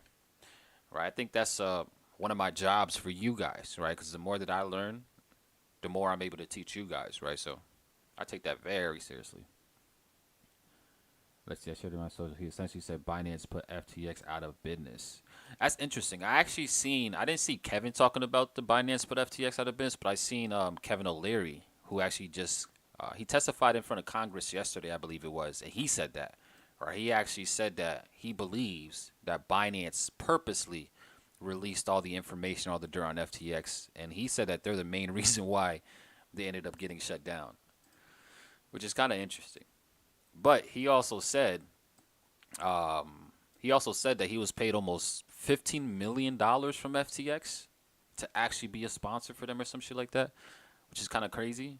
But he also said that that 15 million was like 80% in FTT tokens, which is unfortunate. Imagine that, Skags, bro. You get a sponsorship with FTX, but they pay you 80% of it in their actual token that is now shit. That sucks. So now he has like That's, I mean, that's $10 his million. own fault for agreeing to that contract. But I don't know if you guys know this, but that's kind of the standard though too. Yep. In like a lot of these crypto deals, like anybody you see promoting like NFTs that have tokens and stuff like that, usually they're getting paid on the back end in some sort of like native token and stuff like that, which is also why a lot of those projects that celebrities promote get dumped on, because those people have to take their payments, and the only way they can get their actual money is by selling the native token. Yep. So that's why I've consistently said, if you see celebrities and people promoting it, look into the research of the contract, and usually you can find that by going into the Telegram group, because there's always somebody that's gonna deep dive into like that stuff. So you could always find that information on Twitter somewhere. But yeah, there's a lot of projects that do that, and then again, like if they want to take any money out, they have to sell, which is add selling pressure and supply, back out. So yeah, for those of you guys that follow people like Logan Paul and whatnot, for some reason, understand that's what they're doing. And there's a lot of stuff on Twitter. I don't know if you guys just seen, but the SEC went after, I don't know if you guys know or even heard of Atlas Trading Group.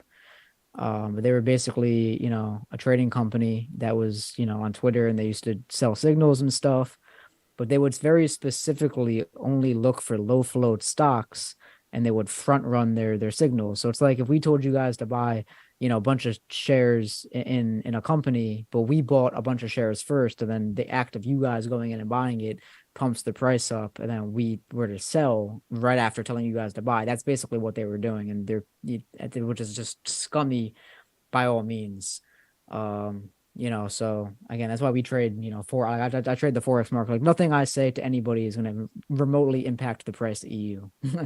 We could try our hardest as a collective to move the price of EU, and we're probably going to fall very, very, very much short of even moving it a percentage of a pip. So That's a fact. That is a fact. yeah, be careful with these people and their deals and whatnot. But yeah, that's unfortunate, bro. He really lost 80% of that, man. I mean, That's he like, lost damn near all of it because yeah, the rest that he did have, he had it on the exchange. yeah. That's so bad. Yeah. Yeah. But yeah, Greg, Zach Morris is definitely a part of that group that Skaggs is talking about right now, for sure. I seen that same exact Yeah. article. Yep. Exactly. He's one of, I think it was like 10 people that Yeah. ultimately One got of one charged. of 10 people they went after. Hmm. And it's so funny because like I think there's a screenshot that I seen of Zach Morris where he was like, "Oh, he's like, if you give me a stock that's like a 2 mil float that we'll send to our group. He's like, I'll let you front run it first. I'm like, bro, you can't be tweeting stuff like that. You're literally asking your following for a good stock to pump and dump on them. Like what? Like, and you're gonna allow the person to front run it? I'm like, bro. I'm like, you guys better enjoy your time in jail, bro. It's like, listen, trading is not that difficult that you need to stoop to that kind of level.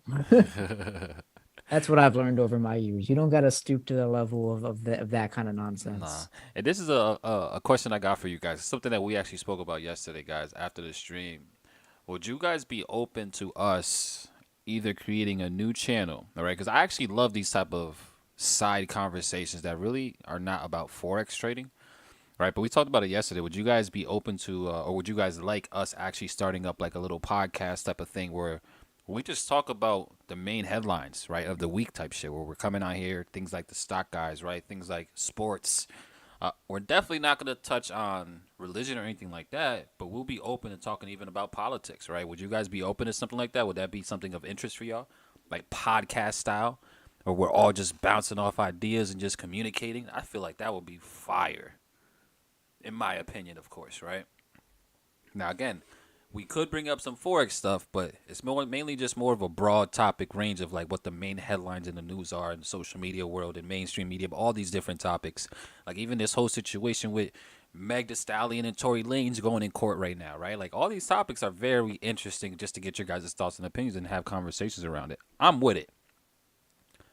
I'm with it personally. Let's see, a speculating channel. Yeah, something similar like that, yeah. It'll just give you guys something to listen to, you know, because we could obviously have it on YouTube, but it's something that can honestly go to all of these different podcasting, what do I say? All these different avenues, right? Because it's not just on YouTube, right? Like there's, different podcasting avenues that we can also upload it to. Okay. I like it. Yeah, sometime in the future, we'll definitely get that started. So we can have some side conversations for sure. That'll be dope. But besides that, I'm pretty much good, Skags. Right? I'm not in no trades, and I'm probably not going to be chasing anything already either. At least for right now, based on what I'm seeing. So I'm going to be on the sidelines probably the rest of the day. Just letting the market do what it has to do. Right? But how are you feeling, Skags? You feeling good over there? I'm feeling great. I mean, Nasdaq's coming down to this 11,400 level. I just updated the thread on Twitter. I also got my chart looking like how it's going to look in 2023. This is the new vibes, guys. I don't know if I'm still sharing my screen. I am. Okay. Yeah, you are. But yeah, these are the new vibes. I'm going to go to a more, dark background, grayscale candles. To be honest with you, I'm probably going to go to a bar chart for myself on stream. I haven't decided if you guys are going to yell at me for doing this yet. So the bar chart's a little bit different. It's the same information. It's open, high, low, close. It works just like a candlestick. It just looks a little bit different. It's a candlestick. But yeah, I'll be taking back and forth for most people, so you guys could see. But you guys could see it right away as I tick back and forth. Like the price action doesn't change, right? Not like when you go to a line chart, it's it changes a little bit. But yeah, this is the new color scheme. That's all I really got for you guys, family. We'll probably see you on Sunday. And then next week, we'll take a look at markets. I have a feeling they're going to be slow. But yeah, we'll explore all of that then. So yeah, I'm good. Appreciate you, family. We will catch you guys later. Let's get it. All right, y'all have a great rest of your day. Just a heads up, though, I will be live as well later on from my channel, Asian Session. I wasn't live yesterday just because we already did 2 streams yesterday, and I was tired as hell. But I will be back live tonight. And I'll probably try to get Skags to come on with me just so we can see what happened throughout the rest of the day. But we do appreciate y'all. We love you guys. And yeah, we appreciate y'all for jumping in. We'll talk to you guys all a little bit later. All right, y'all. Have a great one.